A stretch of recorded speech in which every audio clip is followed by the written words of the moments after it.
Howdy folks, welcome to this other video. I just want to let you all know the Seidelmon is taking a break if you haven't seen the last video. I am still working on them, just the next one I'm working on is going to be a really big Seidelmon video, so hopefully enjoy this other content whilst Seidelmon works on, and I hope you like it. And it should go without saying, but if you're not a Fnaf fan at all, I don't recommend you watching this video. I go into this assuming you should already know a lot of the Fnaf things anyway, so if you don't, maybe skip this one.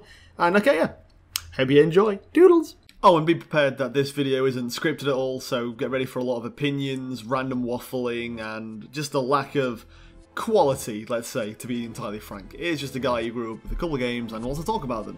So yeah, enjoy. Five Nights at Freddy's. A game what, frankly, needs no introduction. One of the most well-known indie games, and a classic rags to riches story of one man simply making a game to having this entire franchise with merchandise, movies, more merchandise, and oh my gosh, there's loads of merchandise. And although I admit I've not really been in the Five Nights at Freddy's fandom in quite some time, it's still a series what has a lot of meaning to me. And considering last month, at the time of recording this, Five Nights at Freddy's was celebrating its 9-year anniversary, I wanted to do this whole, Fnaf month with a bunch of Fnaf related videos going across the entire series, but obviously, as you can see, I didn't end up doing that. That is still going to happen eventually, but for now, I just kind of wanted to do a video about just me talking about my personal experiences and history with the Five Nights at Freddy's series, and kind of do mini reviews of each of the games and my own personal opinions. Nothing like a true video essay or anything, there's no script, it is just me rambling on about Five Nights at Freddy's, a game series that, again, I've had a lot of history with, and save the scripts for the actual main video essay videos I'll do of each game eventually. And since this is a Lewiside video, I've got to be drawing something. So, let me introduce to you the Ultimate Custom Night Drawing Challenge. I'll quickly explain this and then we'll get on to the main video. Again, if you're a Five Nights at Freddy's fan, you will know the game Ultimate Custom Night, a game which has a bunch of characters from all the previous Five Nights at Freddy's games at that point. 50 in total. Technically more than 50, but for now, 50. And another thing most FNAF fans will know is there's a lot of iterations of the same character.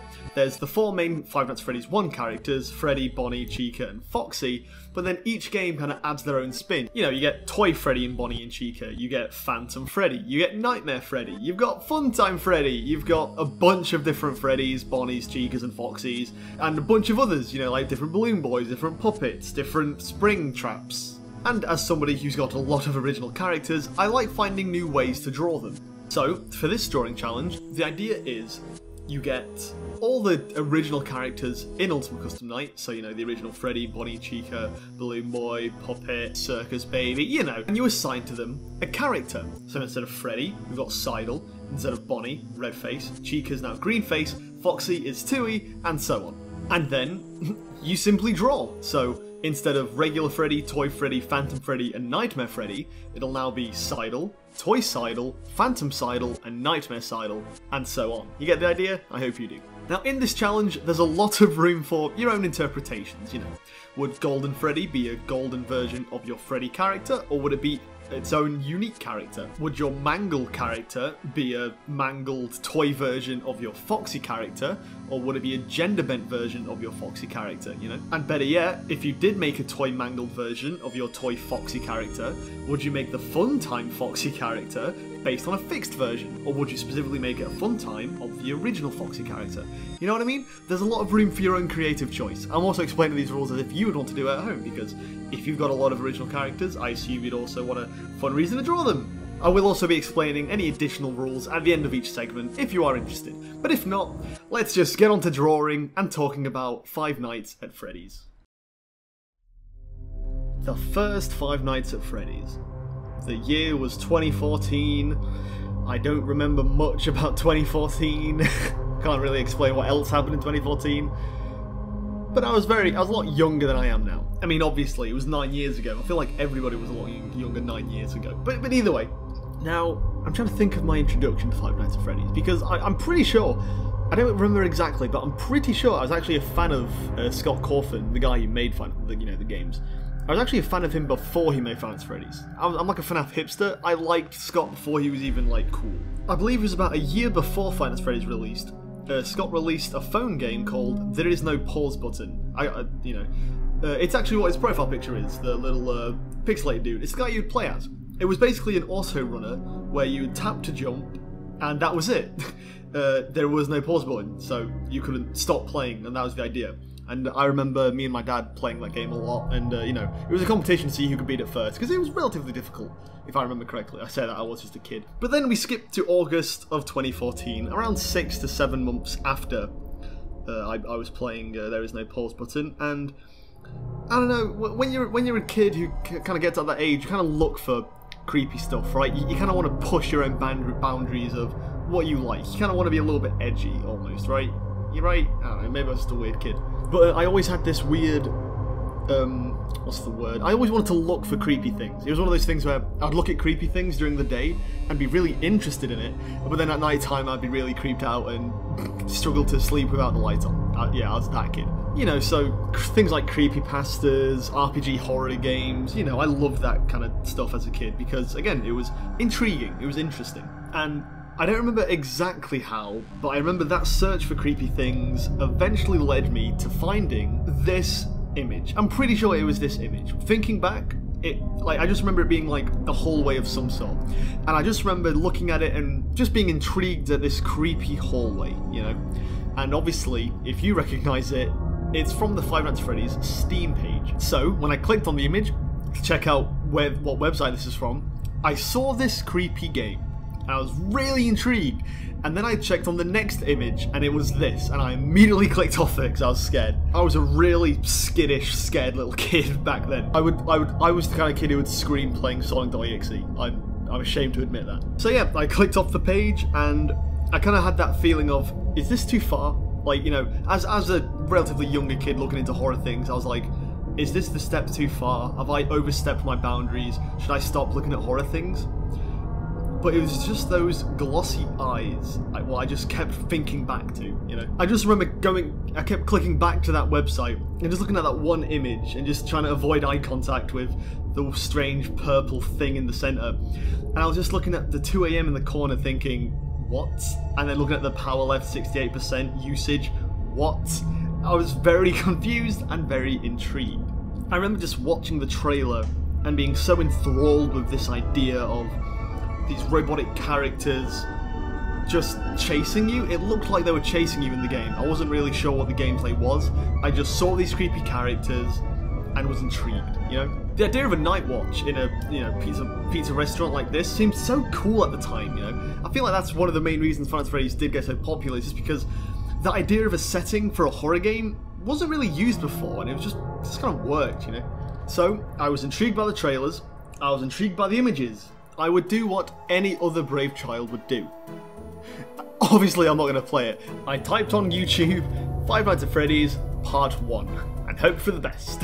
And alongside another 100 million people, I guess, jeez, I saw the title, Scariest Game in Years, Five Nights at Freddy's Part 1. I feel like pretty much the same with every other young person who was introduced to Five Nights at Freddy's. They didn't actually play it themselves, they instead watched other people to play it for them. And that's exactly what I did. Now, as I've mentioned a few times in a few previous videos, I love the game Eve. So when I was watching the Five Nights at when I was looking for Five Nights at Freddy's videos, I did specifically click the one channel I knew had already played Eve at that point, because I watched them play Eve, and I liked watching them play Eve. Markiplier. It's always weird when another YouTuber like just name drops another one. I always thought that was weird. Either way, I felt like it's impossible to talk about getting introduced to Five Nights at Freddy's without mentioning Markiplier. I feel like 95% of the people who were introduced to Five Nights at Freddy's, especially as kids, definitely owe it to watching other YouTubers play it for them, whether that be a Markiplier or, you know, other YouTubers. I've already name dropped one, I ain't gonna name drop anyone else. You know who I mean. But yeah, I clicked on that video, I was introduced to the lowest, hello everybody, my name is Markiplier, and I sat down and I allowed my life to change forever. Sounds kind of dramatic, but it's kind of true. And oh my gosh, I was hooked. Again, as I'm sure another 100 million people were watching that video as well. You're the night guard at this pizzeria restaurant where the animatronics move their way to the office. You have to defend yourself? What? That's such a unique idea, especially at the time, you know? I feel like most other Let's Play channels, you know, doing videos, you know, there were games like Amnesia or other 3D games, what I really can't remember, or RPG horror games, but the main thing about them is you're the one doing the exploring. You're picking up items, doing puzzles, and most importantly, getting chased by other monsters. In this one, the horror comes to you. It sounds so weird thinking back now, because obviously, you know, we're like, what, 15 games in, movie's out in a month, obviously, but when this game first came out, that was such a novel, unique idea at the time, you know? You couldn't move physically, you were stuck in this one tiny office, forced to look at cameras, and you could just watch these robots in this building move from room to room, slowly getting closer to what you can see is your office, you know? And you know, again, whether you're playing it yourself or watching a YouTuber, you can't forget that first time, you know, you're looking at the cameras on night one, it's all seeming well, but then the static kicks in, and you look back on the main stage, the rabbit thing isn't there anymore. Again, for the first time playing, it does create this sporadic, oh gosh, oh gosh, oh gosh, oh gosh, you know, clicking through all the cameras trying to find where that thing has gone, you know? And before you've even found it, you realise the bird thing's gone as well now. It creates this great atmosphere where, you know, you're never 100% sure of where they are, you're always checking the cameras looking for them. Don't get me wrong, after the first playthrough, it kind of wears off, and at a certain point, it's a video game. You can determine where they are, and you don't even really need to check the cameras that much when you know everything anyway. But again, we're talking about the first time experiencing that, and the first time the atmosphere is set really well. I remember on my laptop watching Markiplier on that first night, watching the power slowly go down, I was biting my nails with him. It's so weird thinking, because there's other horror games where you're explicitly told, you know, there's a monster in this house and if you go in, you will die. Oh, this house is haunted, if you go in, you will die. Ugh. But there was something about the first Freddys game what had so much more of a genuine fear, and I feel like that was because, I don't know, weirdly, it's weird saying now, especially seeing how the series has gone, the first Freddys game seems so grounded, you know? The game starts with you getting this, you know, phone call from, you know, the phone guy, and, you know, he talks to you as if you really have just applied for the night guard shift. He's telling you how to do your job, basically. And again, it might sound obvious, but it does a great job just, you know, setting the stage that, yes, you are a night guard in the real world, you're getting a phone call like you really would, working as the night guard, you know? And you can tell by the phone guy's, you know, mannerisms and the way he speaks, it really does look like, you know, he believes in this company, and you're doing a great job kind of thing, you know? It's a great job at acting. And he could have just not done it. He could have just added buttons, you know, this is how to play the game, and ignore the phone guy entirely, and it would have removed a lot of the horror, I feel like, in that aspect. But with the fact that there is a phone guy there explaining this, you know, explaining the world in a way, makes it feel like a realer world you're living in. There's realer stakes because you start each night with a real person telling you about the real world you're, you know, working in. You know what I mean? Does that make sense? Am I rambling? I feel like this entire video is meant to be me rambling, so welcome. But no, the main point of what I'm getting at is the reason everything is a lot more scarier is because there's a real person explaining to you the horror, that they are robots in this establishment, and if they see a human, they will think it's a naked endoskeleton and put a suit on top of you, which will gouge your eyes and teeth out of your own sockets. Which is, yeah, pretty horrifying. You know, he gives you this whole, you know, licensing and terms contract agreement thing, you know, where he explains that, you know, if you don't survive the night, you know, all floors will be bleached and cleaned, all corpses will be removed, blah, blah, blah, blah, blah. And again, it just makes you feel more real in this world, like, wait, what have I signed up for in this job? You know, I don't know, I feel like that was just a cool thing to mention. And again, it makes the world feel more lived in, as the phone guy also mentions, you know, the building's history and things, you know? He talks about these robots and mentions they used to be able to walk around the day too, but then there was the bite of 87, ooh. And that was all, you know? He gave the cryptic hint of there was a certain event and someone lived without the frontal lobe, and it's like, what? What? What hellhole have I worked? Like what have I signed up for, you know? And I feel like that's a great way of just feeling like you're in this real horrific situation as a job, you know, and there's this real person explaining it all to you. I feel like, I don't know, I just thought it was worth mentioning that, like, even a small thing such as the phone tutorial is really good at setting up the world and the, you know, the stakes, you know? And I feel like, you know, another thing what makes it so scary is you don't know what's going to happen, you know, whilst you're playing. You have no control where the animatronics move, you can just watch, and that's so scary. The only thing you have control over is whether those doors are open or closed, and even then you don't have much control over that, because if they are closed for too long, you run out of power anyway, you know? And it's the lack of knowledge of, you know, whether it's an animatronic moving, oh, where's he gone? You don't know. And there's also all this mystery of, wait, why are these animatronics murdering me? You know, the phone guy explains it's because of a metal endoskeleton and things, but you wonder if there's maybe more to it. And the more you play, you do kind of pick up on other hints and things that maybe there is more to it. And it's great if it's adding this mystery of, you don't know what's going to happen, you're just going to try and survive whilst you're here. But hey, ignoring all the horror qualities, Five Nights at Freddy's, first and foremost, is a video game. And yeah, it plays pretty well. Because when you think about it, when you get it deep down, it's just a very simple sit and survive type style of game. You know, when you do ignore all the horror factors, or even if you're not scared about it, Five Nights at Freddy's at its core is still a relatively fun experience. You know, you're looking for the enemy, you're closing the doors when the enemies are there, and you're making sure not to consume too much power. You know, you have to be resourceful, quick, and yeah, that's pretty much it actually. Now, in this game, there's 4 main villains. You know, you've got the animatronics, Freddy, Bonnie, Chica, and Foxy. You all know Five Nights at Freddy's, if not, why are you this far in the video? But all 4 of them work very uniquely to themselves, you know. Bonnie only gets you from the left, Chica only gets you from the right, and they both work slightly differently in the places they can visit and the speed they do so. Freddy only has a specific track he goes down, and he always laughs when he moves. And Foxy works entirely different, and he'll slowly come out of his cove and then run down to your door.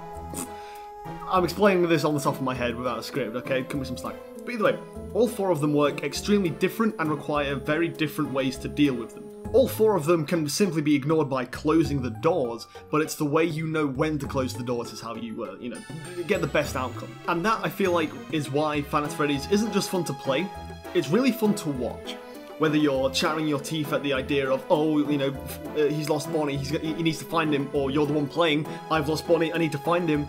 Even ignoring the horror, as a gameplay, it's, you know, you will get a game over if you die anyway. I need to know where Bonnie is so I know when to close the door without wasting any power so I can beat the night anyway. Regardless of horror, you know, the gameplay is really fun and the horror is just a really good icing on the cake. So you get best of both worlds, whether you're playing it or watching it. And again, that's why Five Nights at Freddy's got so popular, right? Well, obviously we're missing a very crucial detail in why Five Nights at Freddy's got popular. It's kind of mad to think that I've been talking about the first game for this long without even bringing up the arguably one of the most crucial events in Five Nights at Freddy's, the missing children incident. And that's the mad thing about Five Nights at Freddy's 1. There's a lot of, you know, secrets and a hidden story underneath. It's nowhere actually told to you. You need to find it yourself through secrets and Easter eggs and do your own research into it. You know, there is not one time the phone guy explains that there was a missing children incident where the kids were never found. You know, you have to find that out yourself and put pieces together yourself. There's a slight Easter egg where the newspaper clippings in certain cameras will change, and you will read a story about children going missing with the bodies never being found. Okay, you'll then also learn that the animatronic bodies started oozing mucus from their eyes and mouth, a place you already know is relevant to the suits because you got told at the beginning of the game, if a human gets put in, the eyes and mouth will gouge out. So you put pieces together yourself. Okay, there's definitely a relation there. And just playing the game, you hear Bonnie and Chica do these raspy moans, and even the jump scare screams is, well, when you let it play long enough, a child screaming. When the first game came out, we put all of those pieces together to determine the fact that these animatronics are haunted. The game itself never told us that. We figured it out. And it's just crazy to think how obvious it might seem now, but when this game first came out, day one, I guarantee nobody other than Scott himself knew that the animatronics were haunted. And it's crazy to think that there was a time when nobody knew that. And now it's just common knowledge. And I think that's just crazy to think, personally, you know? I feel like I've said, you know, like at least 100 times already. And there's still so much I've not even talked about, the constant "it's me," the missing 5th child when there's only 4 animatronics, the weird yellow bear appearing in the office. There's a lot to unpack in this first game. But I'm going to leave it for its own video, because obviously it's been almost 20 minutes and I'm only talking about the first game so far. I've still got like 7 other games to go through. But I will mention, as somebody who also wants to, you know, make games and hopefully maybe one day get popular with story games and other things, you know, I think it's important to point out the good things what Five Nights at Freddy's 1 did right, and share them so other people can also point out what that game did right, so maybe we could replicate it and make our games right, you know what I mean? Not implying that they're wrong, but you know what I mean, you know. So, if you are making a horror game with expansive lore, and, you know, I feel like it's very common that people love doing that nowadays, and rightfully so, I think it's important to take a page out of Five Nights at Freddy's 1 book and just make that first game sturdy. You know, think of the entire lore of the entire Five Nights at Freddy's series. It's all built on that first game's pavement. You know, if you're working on a story or a lore-based game with all these different secrets and lore and secrets and more lore, and you've got all these plans for sequels and prequels and expanding the lore and everything, ignore all that for just 2 seconds and focus on the first game you need to make and think of how that pavement's going to look, because everything else is going to be based on that one pavement. Think about everything else in the Five Nights at Freddy's series that hasn't even been mentioned. You know, Golden Freddy, Springlock suits, more missing children, Fredbear. The main villain wasn't even mentioned in this first game. Five Nights at Freddy's 1 works on its own specifically because it works well on its own. Even without playing the sequels or the frequels, you still get a very solid idea. There was a missing children incident, these animatronics are possessed, they possess the animatronics to this day. End of story. And that's it. Yes, you can play the second and third game to get more of the story, but you don't need to. You get enough of the story in this first game. And if you're making a lore-based game, you need to make sure, by all means, put Easter eggs in your game and add really weird cryptic secrets what you won't explain until the next game or something. But first and foremost, you need to make that first game's story work on its own. You know, look at your first story, and if you're like me and you like to plan a bunch of sequels and prequels or whatever, just look and think of that first game. Does it work on its own, or does it only work when you've got the context of the sequels and prequels? You know? And I've spoken to a few people who also want to make their own games, and I've noticed that they've kind of fallen into that trap as well. So I thought I'd just mention, Five Nights at Freddy's 1 works so well as this starting point of the series because it is a really strong starting point. It's its own secluded story, what works really well on its own and works really well when connected to the rest of the series. I just think it's worth mentioning because, you know, there's a lot of other indie horror games what are really cryptic and mysterious, and by all means, it's great to have mystery in your games. But the reason Five Nights at Freddy's 1 worked so well was because it was a mystery what wanted to be solved.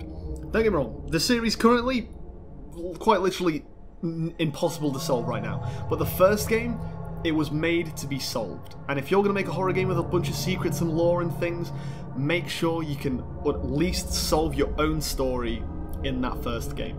You know, if there's anything to take from the first Fnaf game. But either way, that's the first game finished drawing. So we got Seidel, Redface, Greenface, and Tui. Tui being the Foxy replacement. Obviously I made him withered, which fits. I didn't make him a pirate. Again, if you're making a character Foxy, you're free to also make him a pirate or choose a pirate character. I didn't, because I didn't want to. And again, I also have another character, what's a candle, called Wick, and I placed it for the cupcake. And you could also have a character replace the cupcake as well. I only included it in this one because I thought it'd be cute. You don't have to, I thought it'd be fun. But either way, moving on to Five Nights at Freddy's 2. So obviously, Five Nights at Freddy's 1 came out during the summer holidays for me. And I remember you know, starting my year of school that year, and just talking to my friends and everything, blah blah blah. You know, I didn't really bring it up at that point, but I remember I was standing in line before you going into your lessons in class or whatever, and I heard a bunch of people mention Five Nights at Freddy's. And obviously at this point, I watched Markiplier play through it like 50 times at this point. I was interested in it, and I looked behind me, and I just kind of shaked my head like, oh no. And everybody was like, oh Louis, do you know Five Nights at Freddy's? I was like, oh, yes. And yeah, another reason Five Nights at Freddy's is really personal to me is just because it kind of became the glue what introduced me to some really good friends of mine to this day, you know. It gave us something to talk about quite literally endlessly for a very long time. Plus, I admit, I kind of liked a bit more than the other friends. I was always the kind of guy what they would ask, like, Louis, what's the yellow bird again? Oh, Chica, right, okay. What's the purple one? Bonnie. Oh, cool, cool. I had a friend who thought it was called Ursa the Bulldog for some reason, and we would, like, actually, like, angrily argue that it's Bonnie the Bunny, not Ursa the Bulldog. What? But either way, obviously there's At this point as well, a lot of things came out. The Five Nights at Freddy's 1 song came out, and call it cringeworthy and overhyped as much as you want, when that first came out, it was a bop, okay? You gotta admit. At least to a bunch of young kids what weren't really introduced to other more well-known bands, you know? But either way, I remember, you know, I like to check Five Nights at Freddy's, Google it, find out new images and fan art. It was cool. But I remember searching Five Nights at Freddy's and just finding this one image of Freddy looking like he was melting almost with the text, "The Grand Reopening." And I was meeting my friends to go to this like youth club, and I ran straight to them and I was letting them know, like, guys, Five Nights at Freddy's 2's coming. It's coming out soon. I don't know when, but it's gonna come out, and Freddy's melting, and you know, everyone's looking at me like this, you know, disciple, like, tell us what FNAF knowledge you have. I don't know why I was the only one who knew it. I guess I was the only one who really cared about it. But either way, and you know, another cool thing about the classic Five Nights at Freddy's, teasers. We'd get loads of teasers on his website. You know, I won't forget the first time I saw Bonnie without a face and the text, "Something borrowed, something new." And it clicked. All the first animatronic guys from the first game are being used for parts and services for the new animatronics. And we was all freaking out like, oh my god, like, you know, double the animatronics. The old ones are going to be here, and they're all torn apart, they're all withered, it's all cool, it's going to be sick. Then the trailer dropped, and we see all these mangled metal teeth and wires and all the old animatronics. And then you see all the new ones, and it's like, oh my gosh, look how cool it all is. And then Foxy jumps at you. What? And everyone's theorizing about his jump scare sounding like Freedom, but like all garbled and robotic. Does anyone else remember that? Yeah, maybe it's just me. Either way. And then I remember, for my birthday in secondary school, and to be fair, I still do it to this day, we do the annual Louis birthday bash, which is basically just a bunch of my friends come over and we play games all night. And it was like the first year I did it, and all of us were all just freaking out about Five Nights at Freddy's 2. And, you know, we're all just all night, literally all night, you know, we're playing the Gary's mod Five Nights at Freddy's map, playing the first Five Nights at Freddy's game, you know, watching Markiplier play it all together. It was just great memories. And we were all just theorizing what's going to happen in the second one. And we was all excited, and we just wish we could get another teaser. I remember we stayed up all night hoping for something new to do with Five Nights at Freddy's 2. For those who don't know, my birthday is on November the 9th. For those who don't know even more, Five Nights at Freddy's 2 was released November the 10th. I won't forget the next morning, you know, when you're a young kid and you had friends over staying the night, it was always a bit upsetting, you know, like, goodbye everyone, see you on school. Because I'm pretty sure it was a weekend, so I was just, you know, goodbye everybody, you know. But and then like not even like that much long after, I just see on my laptop just like, you know, Five Nights at Freddy's 2's out, and it's like, what? It could have just been a day before. Scott, you ruined me. But no, it was just really funny remembering that we were literally up all night just like waiting for Scott to do something with FNAF 2. Little did we know he was preparing to release it, which is crazy. And again, it was one of those things where I bought the game, downloaded the game, and I just remember not playing it because I was too scared, obviously. So I just watched Markiplier play it, obviously. And Five Nights at Freddy's 2 is, I personally think, is a great game. Right, so moving on to the next game. No, Five Nights at Freddy's 2 is a great contrast to the first game, because obviously in the first game you have to, you know, be careful with your power. It's a really dark location. Five Nights at Freddy's 2, it's all bright and lit up. It's a grand reopening.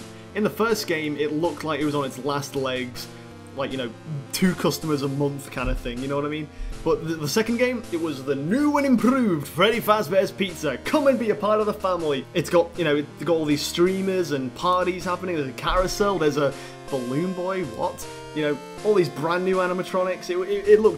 It felt lived in, whilst the first game looked very empty. In fact, the second game feels so open, there's no doors! And I remember watching that in the trailer, and no doors, and me and my friends just being so, uh-oh, you know, like, what could that mean?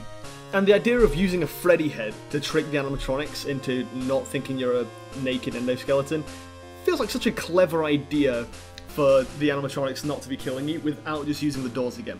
A big thing I hate is people mentioning that, you know, all the Five Nights at Freddy's games play the exact same. I think that's a very cop-out way of criticising the games. I feel like Five Nights at Freddy's 2 does a great way of differentiating itself from the first game.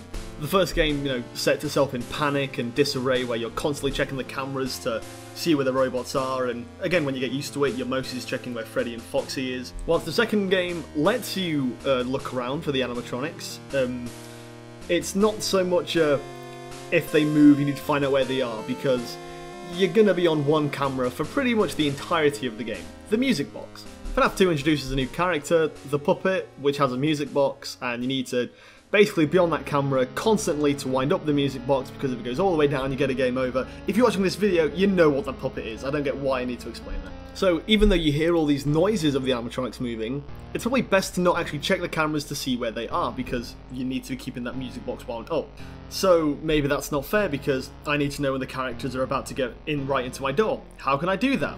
Well, the way Five Nights at Freddy's 2 combats this is the fact that characters don't really move randomly anymore. In the first game, Bonnie and Chica pretty much removed randomly each time. So you had to check the cameras because, well, every time they moved, it could be right by your door, it could be on the opposite end of the building. I'm pretty sure in Five Nights at Freddy's 2, most of the characters now just work on a set pattern. Toy Bonnie will always go on to one room, to the next, to the next, to the next, then your room. He will never deter from that track, And I'm pretty sure it's the same with all the animatronics. Except probably Mangle, if I had to guess. But either way.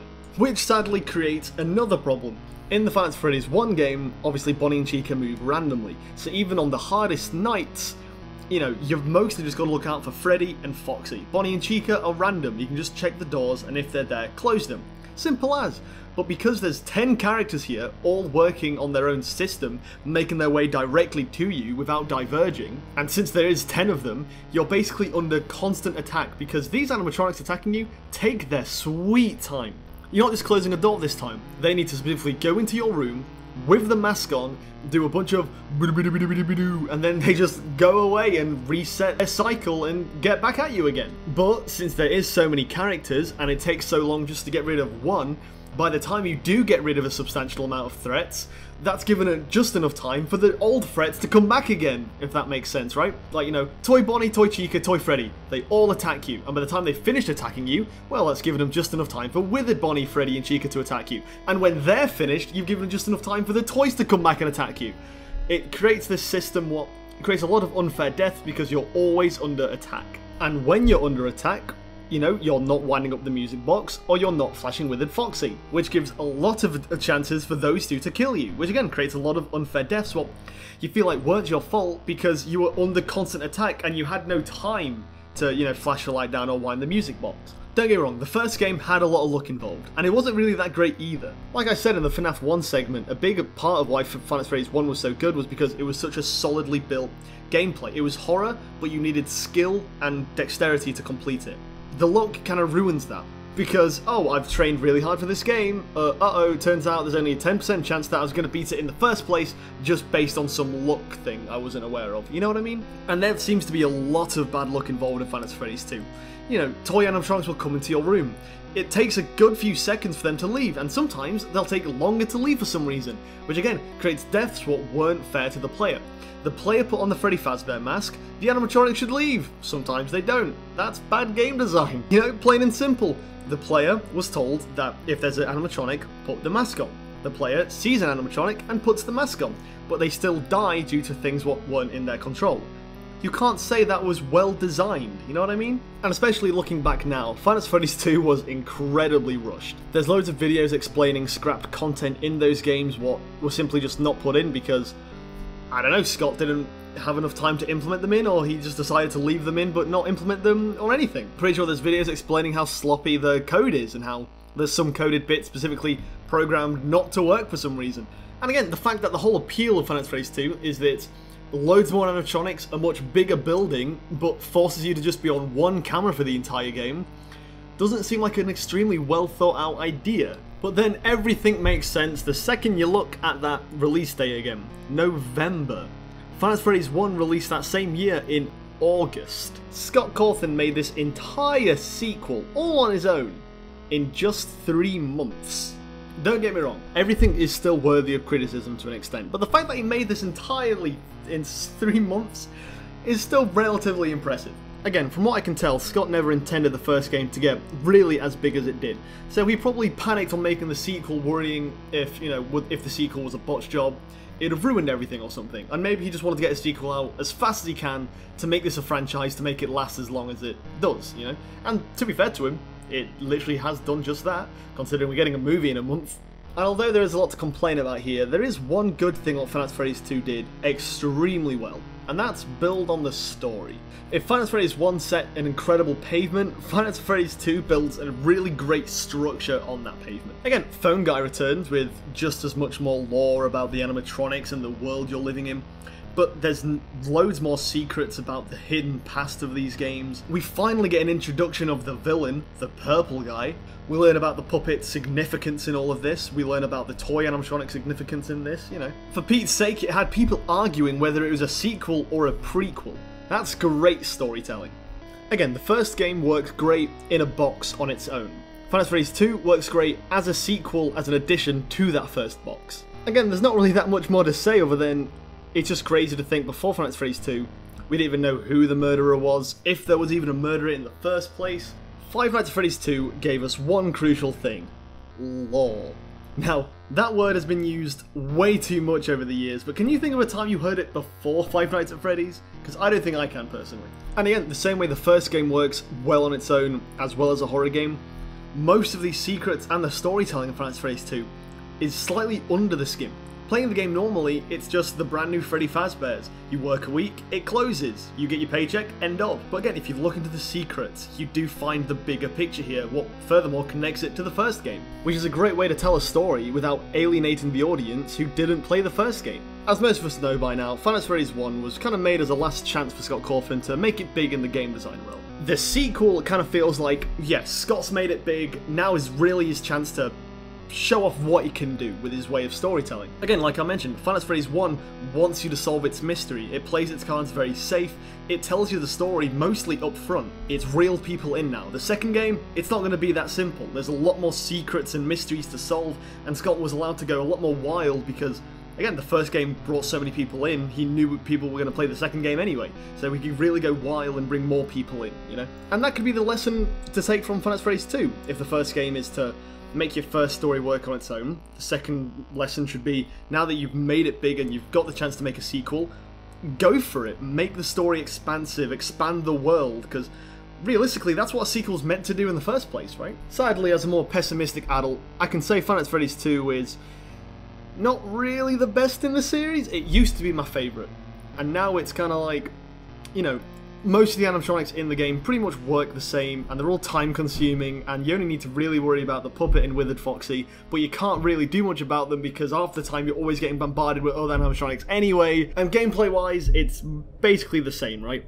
Wind the box, put the mask on, flash the light down the hall, rinse and repeat. The same way how all the animatronics work on their own system, you the player kind of work as if you are an AI yourself. However, at the same time, it wouldn't be fair to ignore all the good qualities of Five Nights at Freddy's 2. Like the design of the place and the animatronics themselves, great. Story building, incredible. Again, if this game had just a couple more months, like, another 3 months, it's weird to think how much would be different, I think it is also fair to say that this game wasn't really that scary. I mentioned earlier that I was a really scared kid all the time. I was very easy to scare. Five Nights at Freddy's 2 never really scared me. It was, like, too bright, maybe, and plus, the animatronics, especially the toys, they just, again, obviously they were designed to look kid-friendly. They're meant to be children's mascots, but I feel like Scott knew this as well, because you could tell that, he makes Toy Freddy's eyes go black when in the office, Toy Chica takes her own beak off, Toy Foxy is now the mangle, like, you can clearly tell he tried to make them look scary.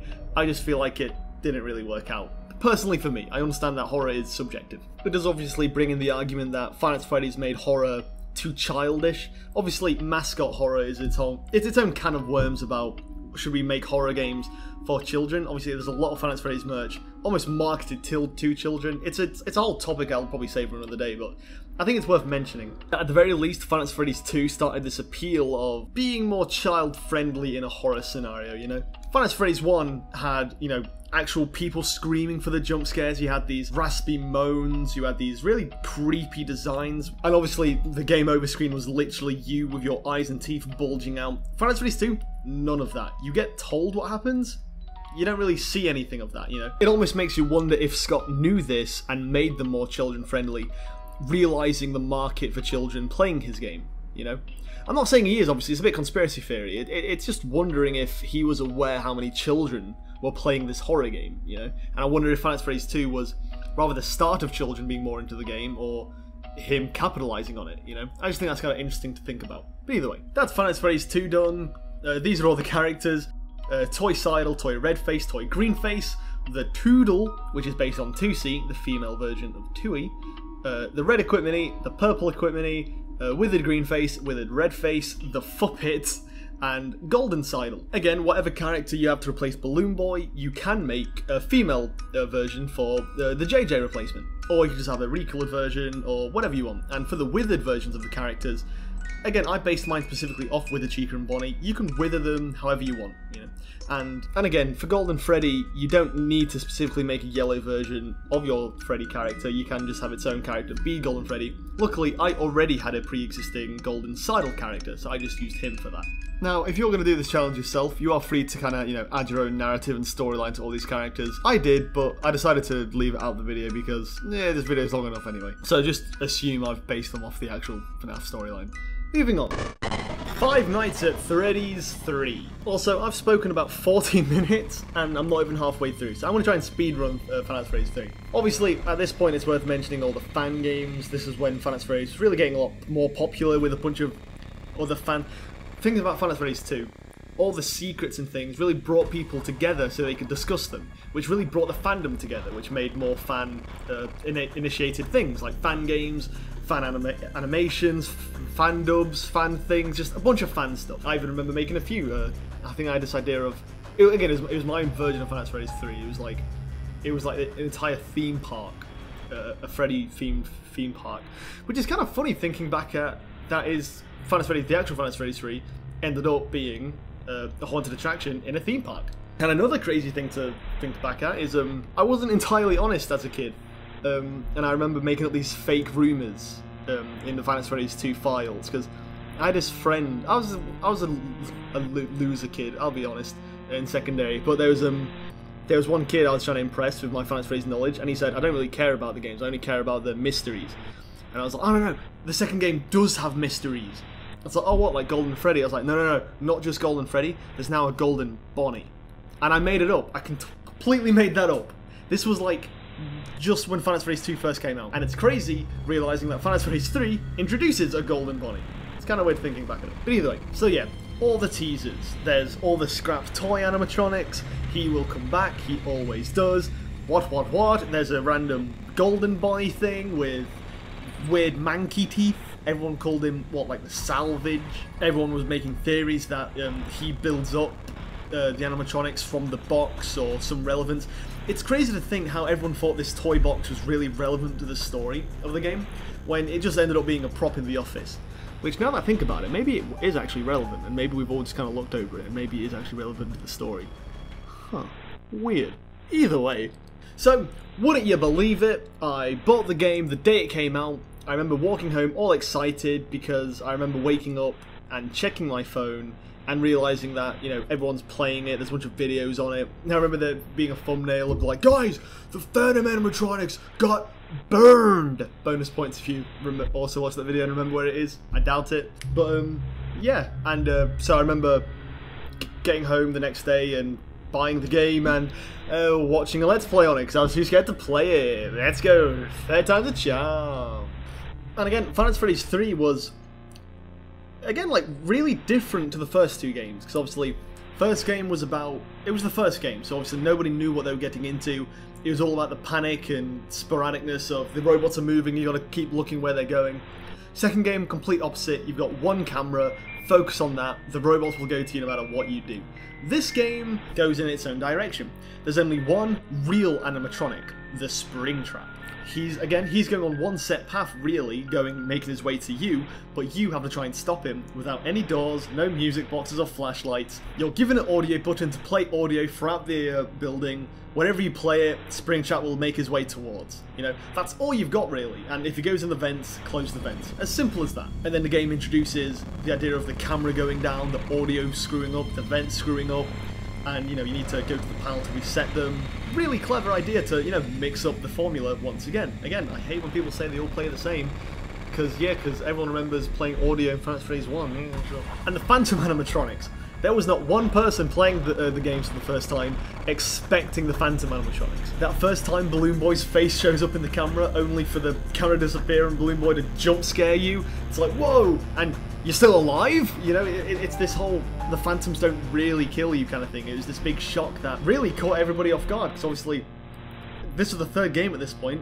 A jump scare meant death, but now, mixing it up, not all the time apparently, I remember watching videos of, people would get jump scared by Balloon Boy and be like, oh my gosh, I'm alive, and then like, again, a few nights later, Phantom Freddy would jump scare them, and they'd still be surprised that they're still alive, It's so ingrained in our psyche that when an animatronic jump scares you, you die, but the Phantom animatronics makes it up, in a really clever way to introduce more characters without not disregarding that one whole gimmick of there only being one main attraction here. And Springtrap.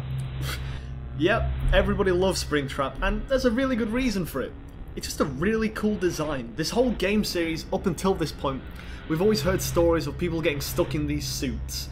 This is the first time we truly, really see it, And again, who remembers each night playing out with a different minigame where you see Freddy, Bonnie, Chica and Foxy all get taken apart by the purple guy, and the final reveal that the purple guy has been the guy this entire time, Don't get me wrong, it was relatively obvious this entire time that it was the purple guy in the Spring Bonnie suit, but just that final 100% that, oh wow, we've been defending ourselves from the main villain this entire time, and we didn't even know it. Especially considering the whole, everything in Five Nights at Freddy's is very rarely 100%. The missing children incident being linked to Freddy, Bonnie, Chica, Foxy and Golden Freddy, again, it's very heavily implied, not 100%. The idea that the puppet was the first animatronic to be possessed, again, implied, never 100%. But the purple guy being in the Spring Bonnie suit, it's one of the first and few times in this series we do understand something for 100%. The purple guy got locked in the suit and was left for 30 years to rot until somebody found them, threw him in Fans vs. Frights, and you've been defending against him the past 5 nights. It's a pretty cool reveal. Plus, obviously, it's just a really cool design seeing this moldy guy in a rusty Bonnie suit, And the Fans vs. Fright location's really cool with all these little details and references to the first 2 games, because the whole idea is that they've taken props from those first 2 locations, and it really feels like that. Personally, I feel like the Phantom animatronics kind of lose a few points to me, just because they are just reskins of the regular models they're based off of. I know they're not exactly reskins, but if you looked at Phantom Freddy and Withered Freddy, and Phantom Foxy and Withered Foxy, and especially Phantom Chica and FNAF 1 Chica, they're more or less the exact same. And I understand it's kind of the point of them, because they're meant to be just in your head, they're meant to be the distant memories of those old animatronics. But if Withered Foxy's missing an arm, I feel like, why can't the other animatronics be more phantomized and withered as well, Again, unless the whole idea that Foxy's missing an arm is because of a very specific lore reason, what we've all looked over. Again, who knows. Plus, the elephant in the room for me when it comes to Five Nights at Freddy's 3, no custom night. It was the first Five Nights at Freddy's game without a custom night. And I feel like the nights that, the 7th night, the custom night, that felt like a staple to me. And considering the original idea was Five Nights at Freddy's 3 was planned to be the ending of the series, the idea that he didn't include anything extra kind of felt like a waste to me, even though there was literally an extras menu. Don't get me wrong, I'm happy with what we got. I like the character renders, specifically playing the mini games, and I get it, there's the aggressive night 6, which basically is the only reason you'd use a custom night for anyway, just to go to the hard mode. And obviously, since Springtrap's the only one animatronic that could kill you anyway, having a custom night seems kind of mute. But again, considering it was meant to be the ending of this entire series already, it kind of feels like, why not include any legacy content just to say goodbye to this series, Like, imagine how cool a custom night would have been in Five Nights at Freddy's 3, what had a couple characters from Five Nights at Freddy's 1 and a couple characters from Five Nights at Freddy's 2, just to end the series with a non-canonical extra mode, with a bunch of characters from all the previous games. I feel like that would have been really cool. Yes, it would have been a lot to ask for, but it was the last game of Five Nights at Freddy's, a really big game for Scott. I would have hoped he would have wanted to end this series with a bang. Besides, it's always weird just looking at the extras menu without anything actually extra. Everything in that extras menu is things you've already seen in the game at that point. Considering how emotional that ending music is, if it is the true end, where Fazbear Frights burn down and you play all these mini games to get this good ending and you make the happiest day where all the souls finally get released, you'd have hoped for a bigger you know, a real bang of the end. This is the end of Five Nights at Freddy's. Scott can now work on a new series or something, and that was it. But no, it was kind of a whimper of an ending, to be entirely honest. Which makes sense now, considering it's clearly not the end, but when it first came out, we had that the end screen. Five Nights at Freddy's 3 was the end for a while, and it wasn't really a good one, to be entirely honest. I feel like the story had such this fitting conclusion of the first game explained this story, the second game expanded it, the third game ended it. You learn about the missing children incident in the first game, you learn who did it, you learn more about the murderer who did it, the purple guy, and the third game you learn about his comeuppance, you know? That felt like a good enough rounded story to me. And although it's weird to say, you could argue it was a good thing that it was a whimper, because obviously I'm pretty sure Scott said he wanted to make the fourth game because he was displeased with how scary the third game ended up being. So he wanted to make a fourth one to be really scary and end the series with a scary bang. We'll get to that when we get to that. But either way, that was Five Nights at Freddy's 3. At least summarised. I'm trying to cut down talking about these because this is really long already. But yeah, for the drawing challenge, here's a Trap Face, Phantom, Tungle, Phantom Sidle, and the Phantom Equipment. I really like Phantom Sidle, and I love how Trap Face ended up. Like, I'm really happy with everything, but I won't shill too much. I also kind of redesigned the Phantoms slightly, because I like the idea that the Phantoms here are actually physical. They found those really old bodies of the animatronics, and they repurposed them to fit the haunted house attraction better. You know, by making Phantom Sidle this, like, you know, lamp head, what, like, does the kind of, when you get in those, like, cliche haunted houses, you know what I mean? Or how the Phantom Equipment, he holds the exit sign kind of thing, like, all creepily and things. I thought that'd be a cute little addition. A big thing about this is obviously adding your own personal spin to these, because it's a personal drawing challenge. You do what you want. And as you'll soon see, these Nightmare characters are very personalised to me. Speaking of nightmares, let's go on to Five Nights at Freddy's 4. The end of Five Nights at Freddy's. The second time. Now, I don't know about you, but Five Nights at Freddy's 3 was weird for me. Five Nights at Freddy's 1, 2, and 3 were so important to my young life as, you know, it introduced me to the fandom. It was the first time I was really in a fandom. It introduced me to a lot of good friends. You know, like I mentioned, Five Nights at Freddy's was the glue what kept us together because we was always talking about it and theorising things, and it was weird knowing that it ended. It was over. And I mentioned it, I'm always a little bit emotional with the idea of things ending forever. So I was weirdly excited when I saw the new teaser that there's going to be a fourth Five Nights at Freddy's game. What? But we ended it! What could be more than this? And especially looking at that first teaser back then, without the context of the rest of it, it's like, what on earth has Scott been smoking to make that? You know? And before you knew it, the next teaser was showing this Nightmare Bonnie, the Nightmare Chica and Foxy, all asking the same question, was it me? And thinking back, people pretty quickly caught on to the idea of, is this game about the Bite of 87, and were these the people who did it? Was it me who did the Bite of 87? Was it me? And again, considering the game called itself the final chapter, it was kind of confusing why we'd be going back again to the Bite of 87, and especially after the precedent set by Five Nights at Freddy's 2, obviously that game ended up being a prequel, and it kind of set for the rest of the series. Whenever a game was first announced, there's always that confusion of where does it take place in the timeline, because just because there's a number at the end of it, you know, the number doesn't determine its place in the timeline, you know. And especially because Five Nights at Freddy's 3 gave a definitive ending for all the souls, you know, moving on, and, you know, a purple guy being killed, souls moving on or whatever. The idea that there's a final chapter asking if they did it, and if we were assuming right with the Bite of 87, it was kind of confusing. And when Five Nights at Freddy's 4 did come out, the confusion didn't settle. Five Nights at Freddy's 4 is arguably the weirdest in the timeline. I don't even think it's arguably, I think it just is the weirdest in the timeline. It definitively tells us the least. It broke a lot of the standards for the Five Nights at Freddy's series. Obviously, it was the first game without any cameras, which again, the security cameras was the staple part of the Five Nights at Freddy's series. First game without the phone guy, another staple of the series. The first game where you're not playing as a security guard. Again, these were the main three things what made Five Nights at Freddy's, and they were all being broken by the last one, which was so weird. It's so weird thinking, again, if Five Nights at Freddy's 4 was the true ending, it's so weird that he would break all the rules set by the series at the very end. You know? Especially looking at the context now with all the other games after it. Obviously, the first three games kind of feel like their own bubble, just how much Five Nights at Freddy's 4 sets it as we don't do all the security guard cameras things anymore. We do what we want now. You know, it's just kind of weird thinking that started with supposedly the ending. Gameplay wise though, I'll quickly just touch on it. Yeah, it was really cool. It was a very unique take on, you know, there's no cameras this time. You go to your left, you go to your right, you actually go to your closet and you take behind you on your bed and you defend yourself from whoever's there. It's literally as simple as that. Arguably simplest in the series. Don't get me wrong, I do miss the phone being in this game, and I mentioned in the first game, you know, Scott could have just had text boxes explaining how to play the game, but it would have removed a lot from the game. That's exactly what Fnaf 4 does, and yeah, I think it removes a lot from the game. But either way, like, for what it is, it works pretty well, and I like how it adds a nice amount of characters to survive against without overcrowding you, and each character kind of doing their own thing, and you do your own thing to survive against them. Again, it's very skill-based on how to win. Again, all 3 games at this point require at least some luck. Final Freddys 1 required luck with the animatronic movement, Final Freddys 2 was all luck, and Final Freddys 3 even had some luck, you know, about where would Springtrap go, how many errors you would get, whether you would go into the vents or not.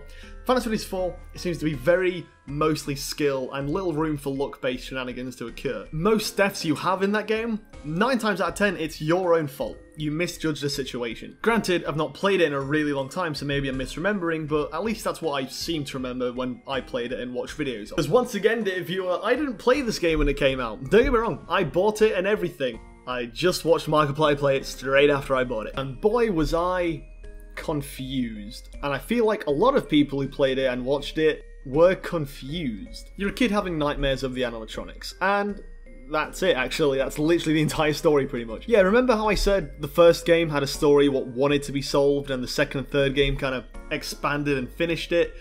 4 kind of just throws you out the window and hopes that you can climb back up yourself, because it tells you more or less nothing. You play as a kid who I'm pretty sure is your brother. Again, I don't think it's actually stated in the game at all. He scares you with a Foxy mask, which might be taken from your Foxy plush. Again, it's not specifically told to you. You've got a golden Freddy plush or Fredbear plush who's talking to you, and you don't know if that's because he's possessed or if there's something else. Again, nothing's told to you, and the game ends with him on his birthday getting bitten by Fredbear and supposedly dying. Now that part is made relatively explicit. So the one thing we know of this is the kid dies, and that's pretty much it. The kid sees something he wishes he didn't, and that's what leads him to have nightmares of the animatronics, which then ends up, you know, with him being scared of him. His brother plays that up, being a douchey big brother. He scares his little brother until a prank goes horribly wrong, and he kills his little brother on his birthday. That's the story, basically. And Scott expected us to figure out the entire Five Nights at Freddy's story from just that. Like, how is that relevant to anything else?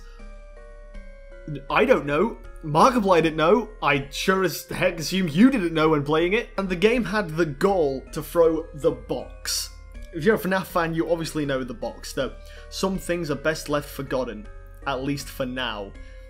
Again, this supposedly extremely secret thing, Scott expected us to figure out what was in it from being told literally nothing, basically, right? And don't get me wrong, he did make comments on how everybody solved the second game and third game pretty much like a week after they came out. So I wonder if that made him feel like if this was the last game, he wanted to give everybody a game they could really chew their teeth through and take their time figuring out the story.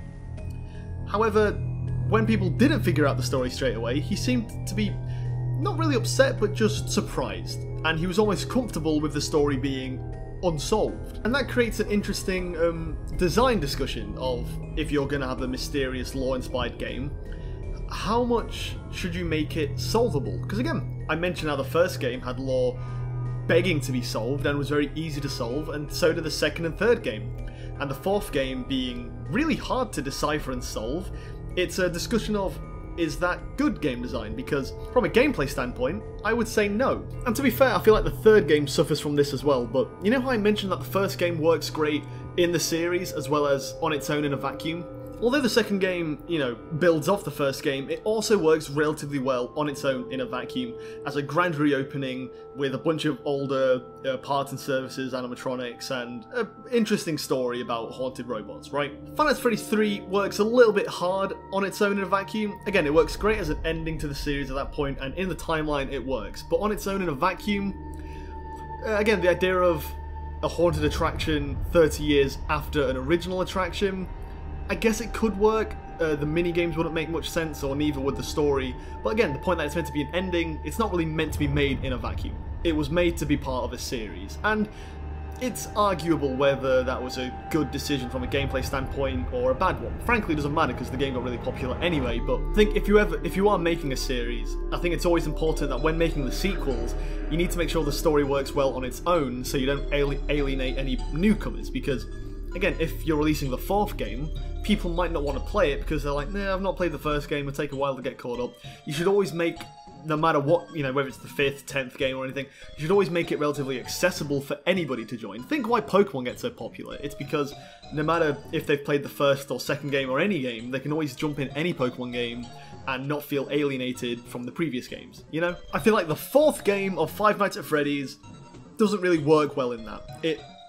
You're doing a bad job when you alienate the people who even have played the first 3 games, It alienates the people who haven't played the first 3 games, it alienates the people who have, it alienates everybody who's played all the previous and games afterwards in general. It's just an alienating game. It's very bizarre and unexplainable. I'm serious, think of that first mini-game, the cutscene where you're the crying child locked in a bedroom.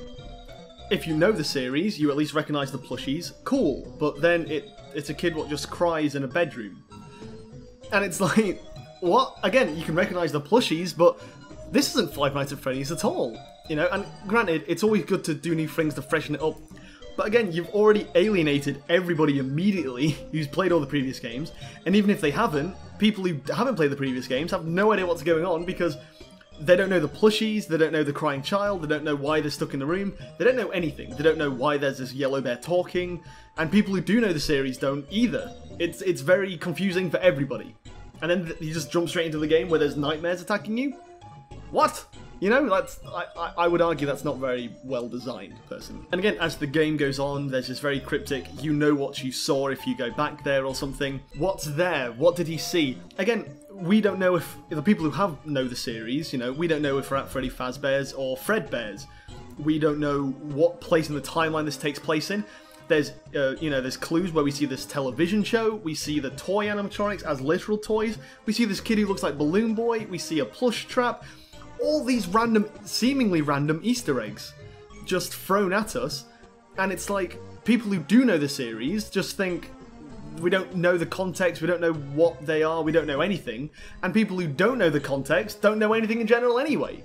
You know what I mean? It's confusing for everybody, and I feel like the story of Five Nights at Freddy's 4 is, I'd say it's probably purposefully done, but I don't think that makes it necessarily better. I think it's a very confusing story, especially because Scott made a comment on all these Easter eggs of, the toy animatronics, the Balloon Boy and everything, the shadow animatronics being literal shadows. Scott's like, everyone thought they were Easter eggs, but they were not. But even if you look at them literally as what they are, it doesn't really change anything in the story, Again, all the 3 previous Five Nights at Freddy's games had mystery, but they at least gave you a healthy handing of hints for you to figure it out. Do you remember how we figured out that the puppet was one of the earliest victims? How we secluded that it was murdered outside of a really early establishment, possibly at Fredbear's, and how just by watching a purple car show up with a purple man and watching that child seemingly die, again, it's not obvious, but we figured it out, and possessed the puppet due to the streaming tears on the crying child and the streaming tears on the puppet. Do you remember how we figured that out? Because the game gave us clues and we were smart enough to click them together. Again, it feels like we're getting thrown a bunch of random clues, but we're not told how to click them together. I feel like all the previous games at least showed us how to click them together. Five Nights at Freddy's 4, it just dumps a bunch of pieces and hopes for the best. And personally, I don't think it really worked very well, because even to this day, I've got no idea what Five Nights at Freddy's 4 is meant to be. I don't know what the crying child saw, And then I understand everybody was like, theorising about the dream theory, that turns out all the games were in this child's head in the first place. Like, all 4 games were actually part of this child's nightmare or something. And it seems plausible, because even Scott says, the game's full of Easter eggs. It's not. They're all there for a reason, and all the Easter eggs would hint that all the previous games are all connected with this. And Scott even said, he left clues saying 4 games, 1 story, why would the tiny toy Chica be missing her beak, and everything seeing a child can be easily misunderstood or something like that. It all hinted towards this idea that it's all in this child's head. And yet, even though we was all saying this, how does that relate to the box? Scott specifically said what's inside the box is the pieces all put together. And it's like, what, like literally? Because if so, what are all the pieces? Just toy animatronics, a balloon boy, shadows, like a bedroom? Is that what's in the box? Why'd there be a bedroom in the box? You know what I mean? And another problem with Fnaf Freddys 4 is it led a lot of people to just assume. And that's the annoying thing. Everybody had to make their own assumptions on what happened in the story, you know? I assumed this is in the box, and this, and this. But if you have to assume something in a game, it's bad. You know, think of how many times MatPat on Game Theory, it took me this long to mention Game Theory in a FNAF video. Think of how many times he's made guesses on what's inside the box.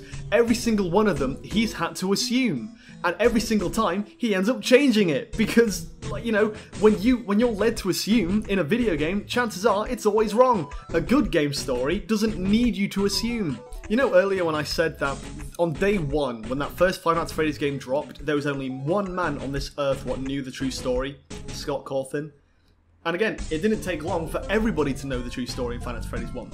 And again, the same for FNAF 2 and FNAF 3, but honestly, I feel like it's still very likely that there's only one man who knows the true story of the original Five Nights at Freddy's 4, and it's still Scott Cawthon. And you could argue there's praise to be said for a man who can make a story still unsolvable to this day. I feel like if it's a story what was meant to be solved, I don't know if it's a good thing that people still haven't solved it because he's made everything too cryptic. You know what I mean? I'll stop rambling about it too long, I'm sorry, but still. And now I'm moaning about the storytelling, and that's only because, personally, I think it's worth criticising. The actual game of Five Nights at Freddy's 4, I do really like. I like the concept of the Nightmare animatronics, I like the concept of the characters, and I like the concept of the story and the concept of the changing. Concepts. Again, assuming Five Nights at Freddy's 4 was meant to be the end, I think it's a great way to end your horror game series by really making nightmarish versions, you know what I mean? This was meant to be the finale. Let's make all these horror characters as scary as they can be for one last hurrah, you know? And I think it's done relatively well. And again, if I remember correctly, Scott wasn't pleased with how lackluster the third game was scaring-wise, so we wanted to make FNAF 4 this true horror game, you know? And to be fair, again, it made me jump a lot more than FNAF 3, I'll give him that. But personally, I still don't think they're actually much more scary than even the first game's animatronics. But I'll touch on that a bit later. But, you know, as a finale to the series, again, I don't think it was, personally. It was scarier than Five Nights at Freddy's 3, but all the criticism I had for Five Nights at Freddy's 3, that it was kind of a whimper of an ending, at least gameplay-wise. Story-wise, it was a good ending, but the actual game itself, maybe not. The same could be said for here, but more because it didn't end the story. We don't know what it added to the story. It just made everything more confusing. Again, Purple Guy was technically in the game, but we don't know what relevance he has to this. We don't even, you know, the only times we see Freddy, Bonnie, Chica, and Foxy is on a TV, which we don't know how that's relevant, and we see them in plushies, but we don't know how that's relevant. And again, the problem is, we can only make sense of this in the story if we assume things. And I already mentioned how you shouldn't make people assume things in your game story when the whole, the whole point where people like your games is because of the story. People didn't watch MatPat's Five Nights at Freddy's 2 video just because he was making things up as he went along. No, we watched him because he looked at all the facts and he explained it to us and he put all the pieces together. And even Scott himself said he was mostly right, you know? The reason Five Nights at Freddy's 4 isn't so good is because everybody making theories on this game, there's no facts to grasp onto, we can only assume. I've started rambling about it again, I'm sorry.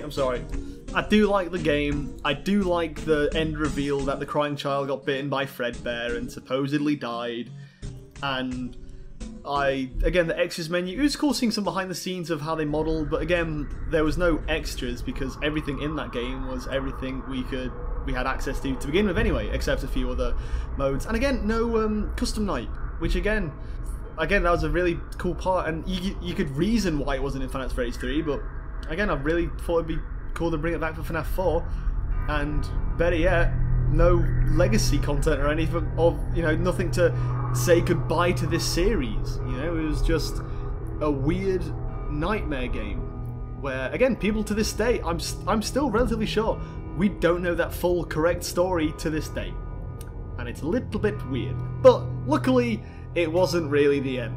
Yeah, get used to that. So yeah, that was Five Nights at Freddy's 4. I've got nothing else to say on it because I've not touched it in a while. I don't really remember much of it. It's just a weird game. But anyway, for the drawing challenge, as you can see, I went very strange with these designs. I based them more off my Verymon characters and my style of horror because, again, the nightmare versions are meant to be the scarier version, so I made them very almost analog horror-ish and just creepy and ghouly, and based them off, again, Verymon, which is meant to be a nightmarish character to begin with. Hey folks, I'm decided to cut here because I recorded for about 2.5 hours, which is a really long time for a video. So I'm going to cut here. I hope you're liking it so far, and hopefully you'll watch again for part 2. And if not, let me know why you won't watch part 2. And if you do, let me know what you think of it so far. I've not really done a video like this, but I kind of wanted to start something new and just do a lot of drawing and talking, because I think it's quite nice and just fun and easy to do. So hopefully you enjoyed it, and hopefully I'll see you all next time. Toodaloo, bye!